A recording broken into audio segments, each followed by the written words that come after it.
এর আগের দিন গোলকের আমি 7 দাগের অঙ্কটা করিয়েছিলাম। আজকে অঙ্ক করব 8 দাগের। দেখো 8 দাগের অঙ্কটা, একটি নিরেট সিসার গোলকের ব্যাসের দৈর্ঘ্য বলেছে 14 সেমি। এই গোলকটি গলিয়ে 3.5 সেমি দৈর্ঘ্যের ব্যাসার্ধের কতগুলি নিরেট গোলক তৈরি করা যাবে? প্রথম কাজ কি করতে হবে, এই যে একটি নিরেট সিসার গোলকের যে ব্যাসের দৈর্ঘ্য দেওয়া আছে 14 সেমি, তাকে ব্যাসার্ধ করব 7 সেমি হবে। তার আমরা আয়তন বের করব এবং যে তাকে গলিয়ে যে 3.5 সেমি দৈর্ঘ্যের ব্যাসার্ধের যে নিরেট গোলক তৈরি করবে, সেই 3.5 সেমি ব্যাসার্ধের নিরেট গোলকের আয়তন বের করব। আর প্রথমটা আয়তন থেকে দ্বিতীয়টা আয়তন ভাগ করলেই কতকগুলো নিরেট গোলক তৈরি করা যাবে তা আমরা বের করতে পারবো। প্রথম কাজ কি আমাদের, যে নিরেট সিসার গোলকের ব্যাসের দৈর্ঘ্যকে আমরা প্রথমে ব্যাসার্ধ করব। চলো করে দিচ্ছি, 8 দাগের অঙ্কটা দেখে নাও। তাহলে প্রথমে লিখে দেব নিরেট সিসার গোলকের ব্যাসের দৈর্ঘ্য। নিরেট সিসার গোলকের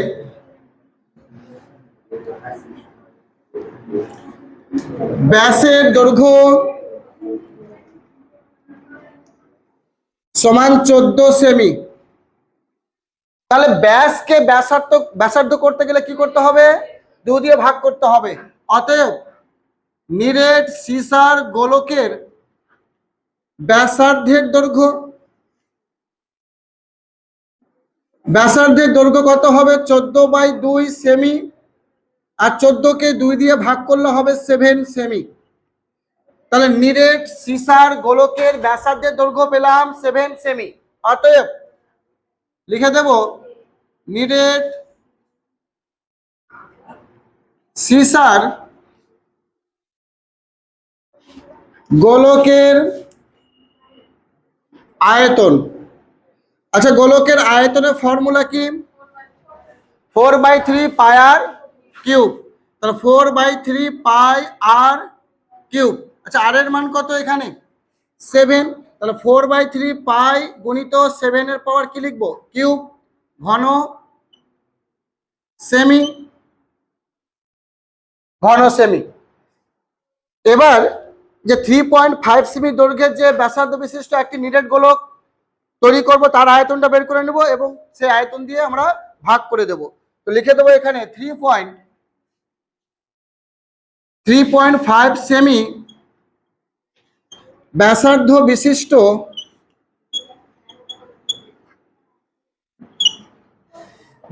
বিশিষ্ট নিরেট গোলকের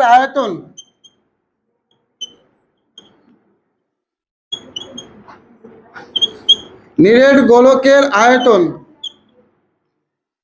আবার আয়তনের ফর্মুলা কি? 4/3 পাই আর কিউব। এখানে আর মানে কত? 3.5 সেমি। তারপর কি করব? কিউব। তাহলে ঘন কি হবে? সেমি। বলছে এখানে যে আয়তন আছে, এখান থেকে আমরা টুকরো করে করে এতটুকু করে আমরা গোলক তৈরি করব। তাহলে এটা থেকে মানে এটাকে এটা দিয়ে ভাগ করলে কতগুলো তৈরি করা যাবে বের করতে পারবো। তাহলে লিখে দেবো অতএব নির্ণয়, একবারে করে দিচ্ছি, অতএব নির্ণয় নিরেট গোলক তৈরি করা যাবে।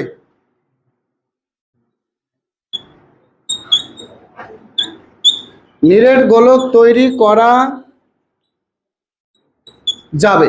তাহলে উপরে লিখবো কি? 4/3 পাই গুণিত 7 এর পাওয়ার কিউব, আর নিচে হবে 4/3 পাই গুণিত 3.5 এর পাওয়ার কিউব। অবশ্যই লিখতে হবে টি। এই 4/3 কেটে গেল, পাই পাই কেটে গেল, শুধু 7 এর পাওয়ার কিউব পড়ে আছে, মানে 7 গুণিত 7 পড়ে আছে, বাই 3.5 গুণ 3.5 গুণ কি পড়ে আছে? 3.5 পড়ে আছে। এই নিচের দশমিক গুলোকে তুলে দেব। উপরে কত যাবে তাহলে তুললে? 10 যাবে।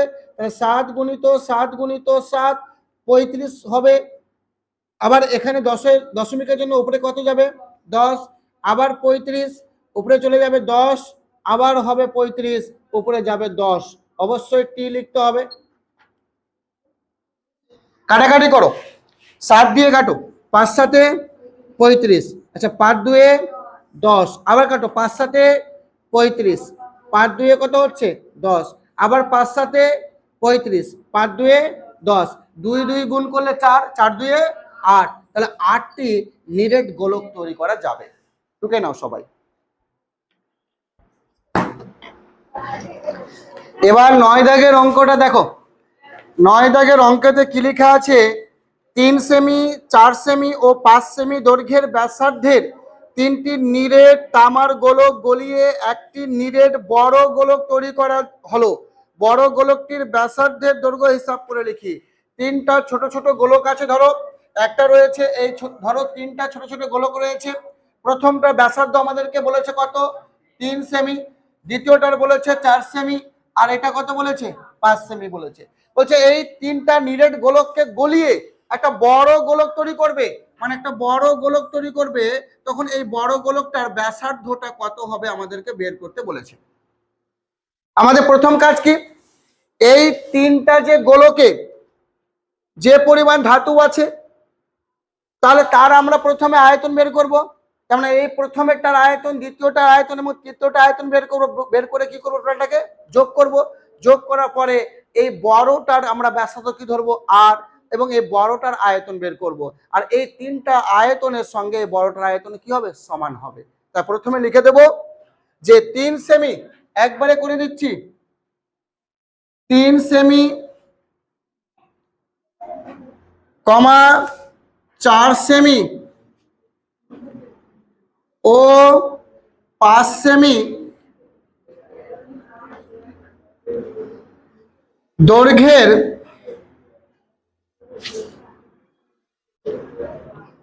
ব্যাসার্ধ বিশিষ্ট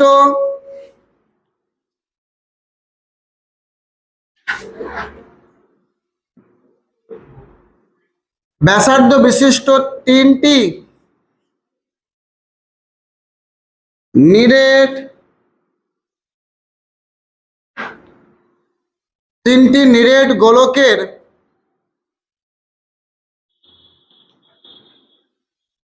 মোট আয়তন, একবারে করে দিলাম, লিখলাম না প্রথমটির ব্যাসার্ধ এত, দ্বিতীয়টির ব্যাসার্ধ এত, তৃতীয়টির ব্যাসার্ধ এত, এবং প্রথমটির আয়তন, দ্বিতীয়টির আয়তন এবং তৃতীয়টির আয়তন এত বড় করলাম না, ডাইরেক্টলি লিখে দিলাম যে 3 সেমি, 4 সেমি ও 5 সেমি দৈর্ঘ্যের ব্যাসার্ধ বিশিষ্ট 3টি নিরেট গোলকের মোট আয়তন। আচ্ছা, প্রথমটার আয়তন কি হবে, 4/3 পাই আর এর পাওয়ার কিউব। তাহলে প্রথমটার আর এর মান কত 3, তাহলে কি লিখবো 3 এর পাওয়ার কিউব লিখবো, প্লাস যোগ করছি, মোট করছি, তার মানে প্লাস কি হবে 4/3 পাই গুণিত কার পাওয়ার কিউব হবে, 4 এর পাওয়ার কিউব হবে। আবার তৃতীয়টা যোগ করব, 4/3 পাই কত হবে গুণিত 5 এর পাওয়ার কিউব হবে। অবশ্যই ব্র্যাকেট ঘিরে আমরা কি লিখব, ঘন সেমি লিখব। ঠিক আছে, ঘন সেমি। তাহলে বলো এখান থেকে কমন কি আসছে, কমন কি আসছে 4/3 পাই। চলো 4/3 পাই কমন নেব আমরা, 4/3 পাই কমন নিচ্ছি, ভিতরে কি পড়ে থাকছে 3 এর পাওয়ার কিউব প্লাস 4 এর পাওয়ার কিউব প্লাস পড়ে থাকছে আবার 5 এর পাওয়ার কিউব, ব্র্যাকেট ক্লোজ, ঘন সেমি। আবার লিখে দেব 4/3 পাই গুণিত, আচ্ছা 3 এর পাওয়ার কিউব মানে 3 3 9, 3 9 27, আবার প্লাস 4 এর পাওয়ার কিউব মানে 64 প্লাস 5 এর পাওয়ার কিউব মানে 125 ঘন সেমি। এটুকুকে যোগ করো তো একজন, কত হচ্ছে বলো, যোগ করে কত হচ্ছে বলো ফার্স্ট।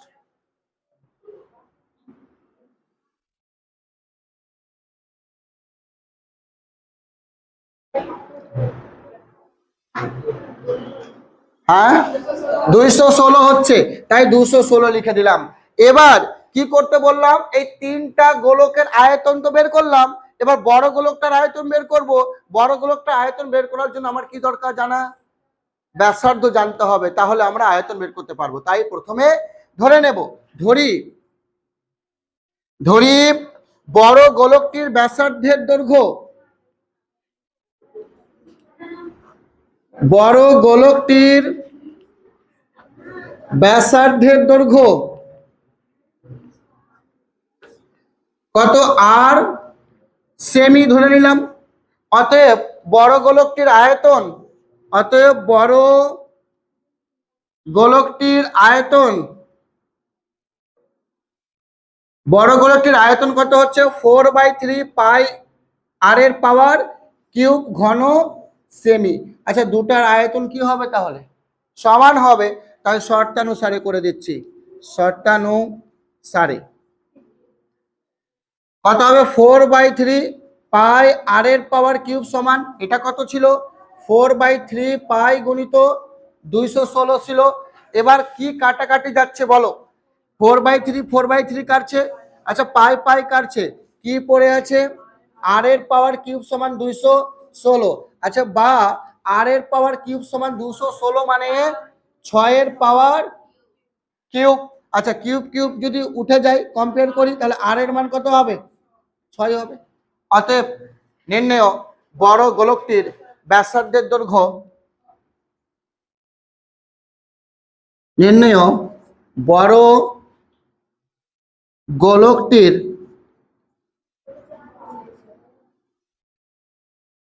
ব্যাসার্ধের দৈর্ঘ্য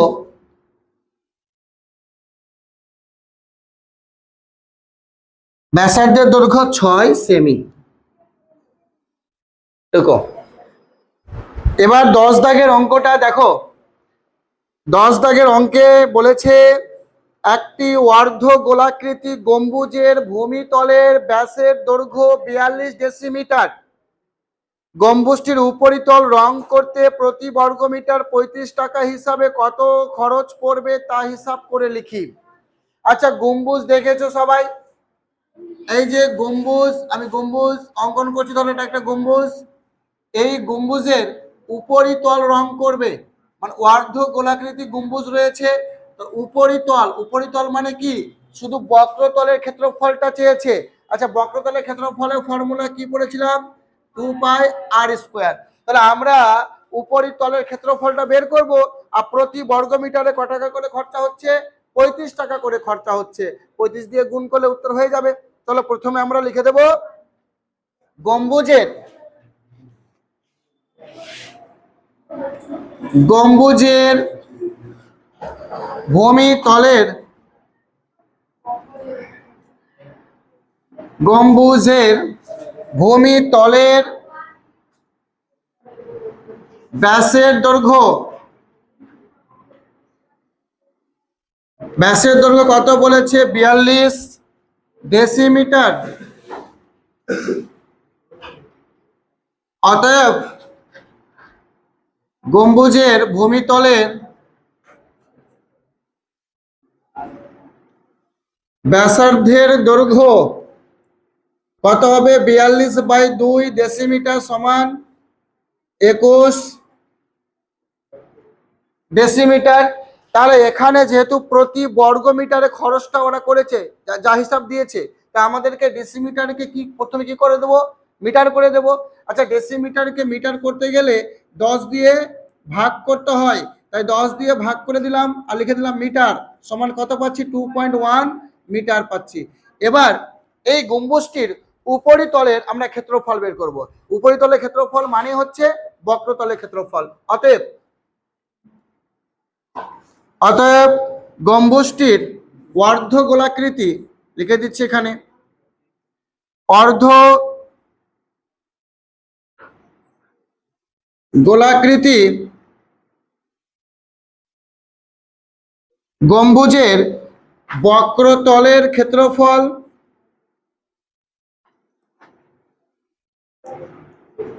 বক্রতলের ক্ষেত্রফল কত হচ্ছে 2 পাই আর স্কোয়ার। আচ্ছা 2 পায়ের মান কত 22/7, আর এর মান কত 2.1, তারপর স্কোয়ার অবশ্যই লিখবো বর্গ মিটার, সমান 2 গুণিত 22/7, এটা কত হবে 2.1 এর স্কোয়ার, মানে দুবার লিখতে হবে, তাই এখানে একবারে করে দেবো যে 2 মানে 21/10, আবার 21/10, কেন 10 করলাম দশমিকের জন্য, আর স্কোয়ার ছিল বলে দুইবার লিখলাম, বর্গমিটার কাটাকাটি করছি, দেখো 3 7 21 সমান, আর কাটছি না, নিচে কত হচ্ছে 10 10 100, উপরেরটি গুণ করে দিচ্ছি, 21 কে 3 দিয়ে গুণ করলে 63 হবে। আবার এই 63 কে যদি 2 দিয়ে গুণ করি 126 হবে, তাই তো? দেখো গুণ করো তোমরা, 63-কে 2 দিয়ে গুণ করো 126, তাকে আবার কি দিয়ে গুণ করতে হবে বলো? 22 দিয়ে করো, গুণ করো ফার্স্ট।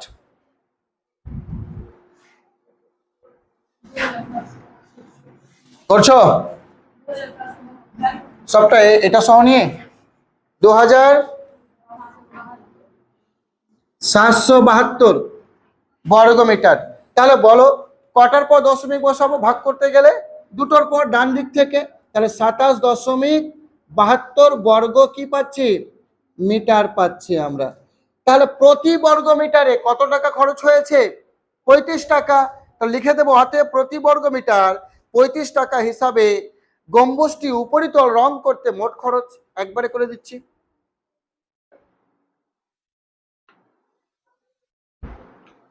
অতএব নির্ণয়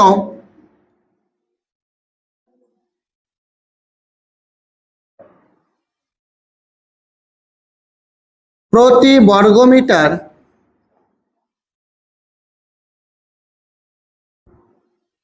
35 টাকা হিসাবে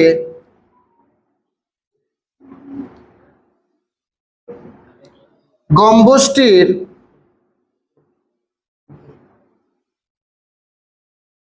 উপরিতল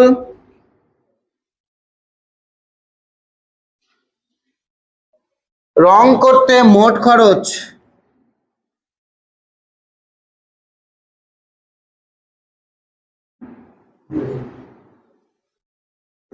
কত হবে? 27.72 গুণিত 35 টাকা। গুণ করছো তোমরা? এটা করে দিবা, গুণ করো, গুণ করে বলো কত হচ্ছে। একজন করো, ফার্স্টে গুণটা করে নাও।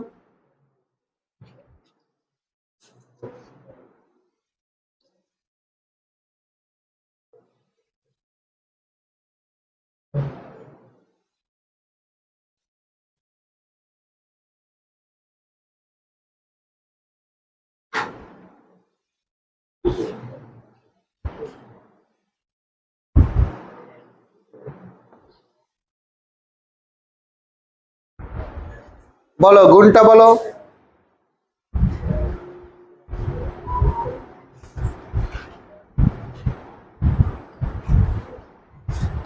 দুটোর পরে দশমিক হাঁটা বা গুণ করার পরে।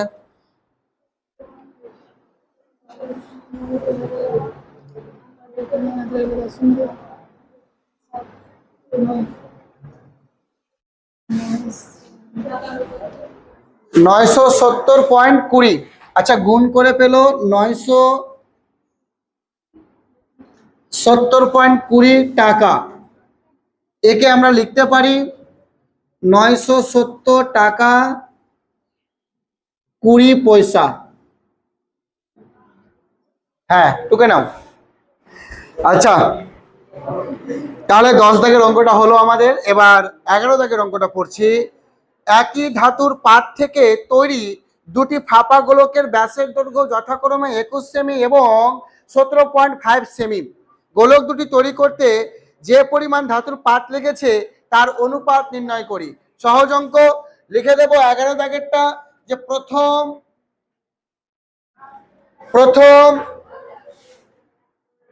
গোলকটির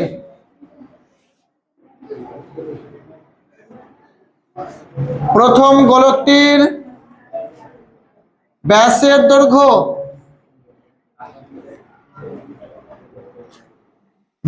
দৈর্ঘ্য কত বলেছে? 21 সেমি। অতএব প্রথম গোলকটির ব্যাসার্ধের দৈর্ঘ্য 21/2 সেমি। বাস রেখে দিলাম 21/2 করি। অতএব প্রথম গোলকটির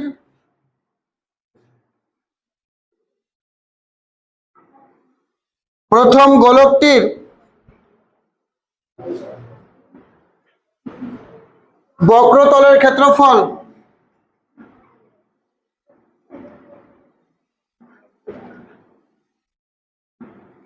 কত হবে 4 পাই আর স্কোয়ার, 4 পাই আর, আর এর মান কত 21/2 তার পাওয়ার স্কোয়ার, অবশ্যই লিখবো বর্গ সেমি। আবার আবার দ্বিতীয়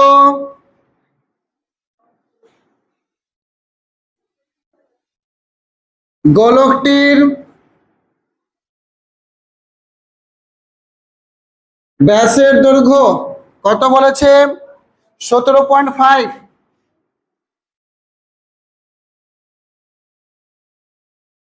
অতএব অতএব দ্বিতীয় গোলকটির ব্যাসার্ধের দৈর্ঘ্য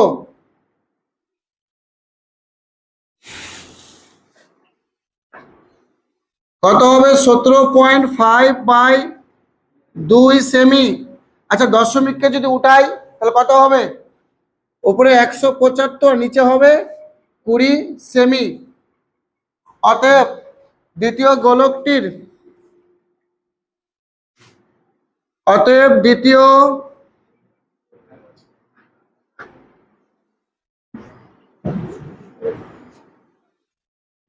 গোলকটির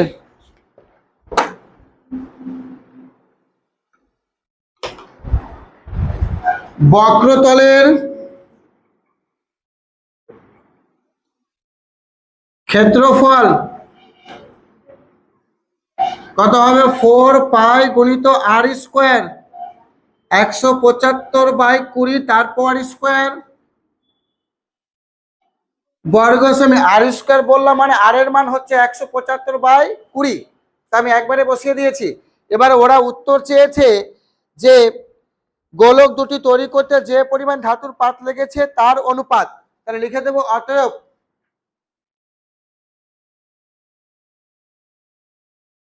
গোলক দুটি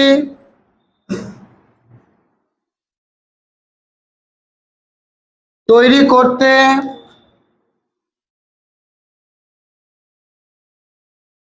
যে পরিমাণ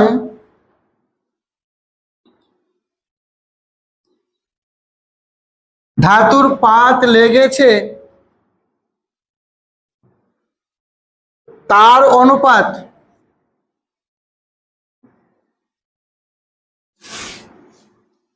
প্রথমটা কি ছিল 4 পাই গুণিত 21/2 তারপর স্কোয়ার অনুপাত, দ্বিতীয়টা 4 পাই গুণিত 175/20 তার পাওয়ার স্কোয়ার।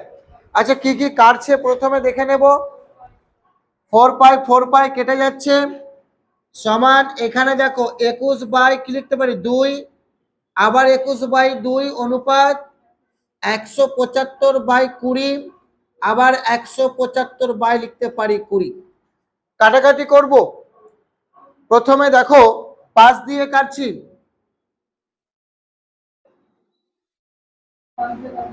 5 দিয়ে কেটে দাও, 3 5 15 আর 5 5 25, এটা 5 দিয়ে কাটলে কত হবে 4। আচ্ছা এটা আবার কাটছি 5 দিয়ে 35, এটা কত হবে 4। তাহলে আরো নিচে নিচেও কাটা যায় তাই তো। আচ্ছা এটা কেটে দিচ্ছি, 2 2 4, এটাও কেটে দিচ্ছি, 2 2 কত 4। আচ্ছা কি পড়ে আছে প্রথমে লিখে দিচ্ছি, কি পড়ে আছে 21 গুণিত 21 অনুপাত কত হবে 35 গুণিত আবার 35/, এক কাজ করছি উপরে লিখে দিচ্ছি 35 গুণিত 35, আর নিচে পড়ে আছে 4, 2 2 4 গুণ করে দিলাম। আচ্ছা আবার কাটো, 5 7 35, 3 7 21, আবার কাটো 5 7 35, 3 7 21 সমান কত পড়ে আছে 3 3 গুণ করলে 9, অনুপাত 5 5 25 কত পড়ে আছে 4। এটা কে সরল অনুপাতে নিয়ে আসলে এই 4 দিয়ে এটা কি হবে গুণ হবে, 4 9 36, অনুপাত কত হচ্ছে 25, এটাই অ্যান্সার। দেখো